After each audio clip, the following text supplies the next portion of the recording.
Manchester United jetted off to Malaysia for the post-season tour of Asia. I bet they were really looking forward to that. Oh, wow. Eh? We were both looking at each other going, do you know what? You imagine the players, what they're thinking at the airport as they're checking in. Really? Disaster. What's it? They're getting about £4 or £5 million for this tour, aren't they? I think it's something. Ruben Amorim said they're going to meet the fans, and I get that. I understand that. However, I mean, you moan about too many games, moan about travelling here. Yeah.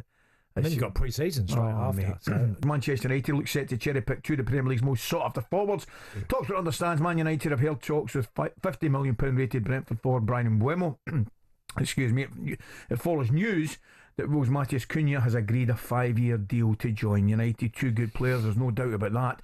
Here is what Ruben Amorim he had to say out in Malaysia. Without Champions League, we don't need a big squad. We can control the squad in a better way. The squad isn't going to change so much because we have FFP rules. We are not allowed to do much this summer. Is that what the United fans want to hear? I know they might need to hear it. Is that what they want to hear? It's testing his coaching ability to the limit, isn't it? And without doubt. So, okay, now you know what you've got. You know you haven't got European football in midweek. I want a more solid and tight-knit group.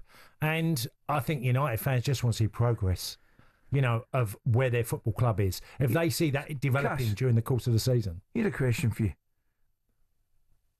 Have they got a better chance of seeing progress if he changes the shape of that team?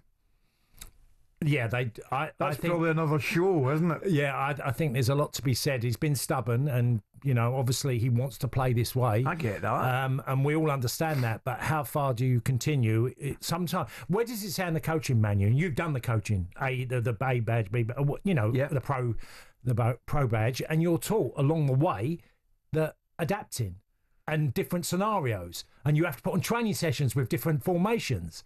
So all of that you're learning. If you don't adapt to something that another team does and it's hurting you, then that's bad management. I think it's all about... Is that fair? Yeah, of course it's fair. I think it's pretty straightforward. I think it's all about getting the best you can out your players. And whatever and what way you do that. Yeah, it's about learning, and it's really earning your stripes as a coach as well. I agree, mate. You might have your favourite formation, but if you look at your team and go, I don't know if I can do that here. I don't know if I've got the type of personnel. I'm not sure he'll do that, though. No. Well, hopefully he can bring in enough. Yes. And also get some of the players that he's had injured and players out that they can bring in some more money. But, remember that, clubs that have been successful have bought players for very little money, like Andrew Robertson, come from Hull to Liverpool.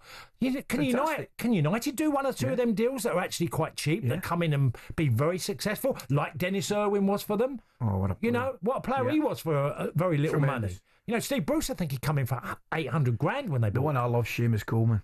Seamus Coleman, great example. 50 grand or something, 60 grand. talkSPORT Breakfast, waking you up Monday to Friday morning from 6 a.m. on AM, on DAB, via the talkSPORT app and on your smart speaker. talkSPORT.